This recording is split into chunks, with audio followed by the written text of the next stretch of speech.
Hello everyone and welcome to another casual review. Today I'm talking about Mega Man 10, the final Mega Man game as part of the Mega Man Legacy Collection 2. So for this game they decided to stick to the retro style of Mega Man 1 through 6 and 9 now. However, at the beginning of the game it gives you the option to play as Mega Man or Proto Man, and it doesn't tell you any difference between the two, and so I wanted a little bit of a change of pace compared to playing Mega Man for the last 9 games, so I chose Proto Man, and I beat 2 levels, and I was really struggling, and I was thinking to myself, like, man, this game is so tough. I just die so easily, even to projectiles, and when I played all the other Mega Man games, they didn't do too much damage to me, and so that's when I decided to do a little bit of research, and turns out there are some major differences between Mega Man and Proto Man. One of them that I thought they just re-implemented in Mega Man 10 was that Proto Man can slide and do his charge shot, and I just thought, like, oh, that's cool. They brought those features back because they took them away in Mega Man 9. Well, it turns out that Mega Man himself does not have access to those mechanics like Proto Man does. Proto Man also has a shield whenever he jumps, which blocks weaker projectiles, but not some of the stronger ones. They will still penetrate his shield. So now you're probably thinking, wow, Proto Man has all these extra abilities, why not just always play as Proto Man over Mega Man? Well, here's the thing, Proto Man takes about double the damage that Mega Man would. So that's when I decided it isn't worth having those extra fun mechanics that Proto Man has compared to playing Mega Man. And while I was doing research, I also found out that the character Bass is a DLC character when this game originally came out, but if you input a code on this Mega Man Legacy Collection 2, you unlock Bass to use. So I still wanted a change of pace, and I decided to play as Bass. Now, Bass has a couple differences between Mega Man and Proto Man. One of the really huge features that he has is he can shoot in 7 directions compared to Proto Man and Mega Man, which can only shoot horizontally. And if you've never played a Mega Man game, this is huge, and it is very beneficial, especially when fighting against enemies who hover in the air or climb on the ceiling. It is really beneficial. Bass also has the ability to merge with his dog Treble in order to fly around, similar to something like Rush Jet in Mega Man 3, where you can maneuver all over the place. Now, this does consume ammo while you are merged with him, but this definitely helps when you encounter troubling platforming sections. The only thing that Mega Man and Proto Man have over Bass is the ability to shoot through walls, where Bass, whenever he shoots his little pea shooter, it will stop with the wall and it won't move all the way through. In my opinion, Bass is probably the easiest character to play through when you play this game. During my research, I also found out that Proto Man was playable in 9 somehow. I assume it's the same, like you have to input some sort of code in order to play as Proto Man in Mega Man 9. I don't know too much about that though, having already beaten Mega Man 9.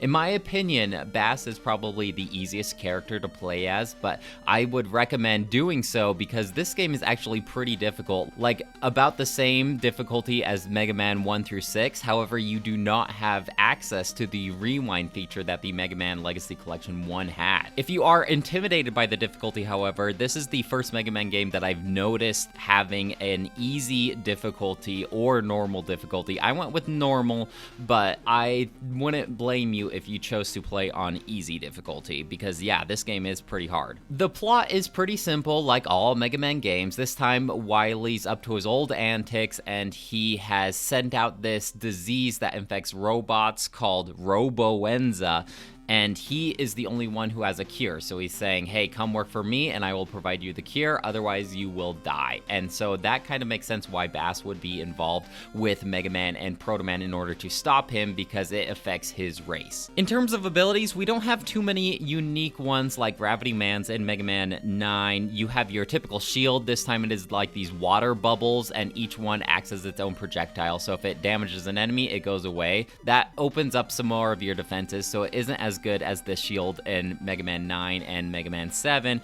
but it is still quite useful when you are doing some difficult platforming, but there are weaker enemies around you that you can destroy. I use Blade Man's ability a lot as well, just because it has a nice spread. It just shoots 3 swords out away from you in a cone. I like the idea of Sheep Man's ability, but it is a little difficult to pull off. Essentially, you just summon this cloud that floats upwards and then has a thunder strike that shoots downward, but there is a huge delay in between actually shooting out the cloud and doing the damaging thunder ability. The toughest level for me was probably Commando Man's level, and it has a cool feature to it, but it ended up being quite frustrating for me, where after a set amount of time when you are doing your platforming, this giant sandstorm just covers everything and you can't see anything, and it slowly pushes you in one direction.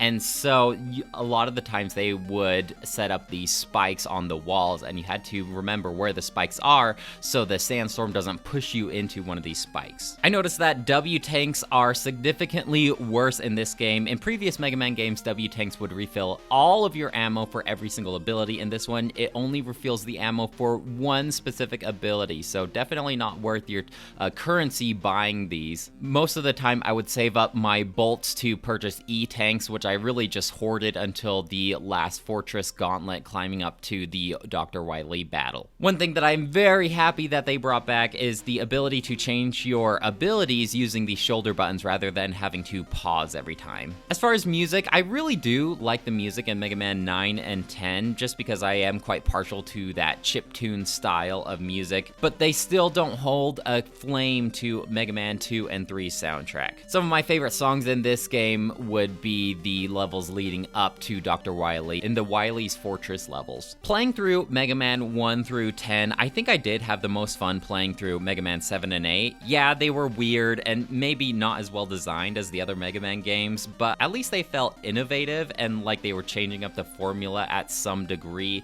All of these other Mega Man games just blend together because they feel very, very similar with only slight changes, and it just felt like 7 and 8 were trying to reinvent the series, and maybe they got a lot of backlash, and that's why they decided to go back to this whole retro style of Mega Man. So on the other side of the coin, there's some sort of comfort in knowing exactly what you're going to get when you pick up a Mega Man game. At this point, it was my idea to rank all of the Mega Man games from least to greatest. However, all of these Mega Man games have just kind of blended together, so I'm not sure if I can accurately do that. After 10 games, I bet you can guess my score for this particular Mega Man game. I will give it a 3 out of 5. They're all good games, it's just like nothing too mind-blowing in my opinion. So we have one more game as part of this Mega Man marathon. It's been a heck of a ride. We just have Mega Man 11. So Mega Man 10 came out in 2010 and Mega Man 11 came out in 2018. So we've had a huge break in between the two,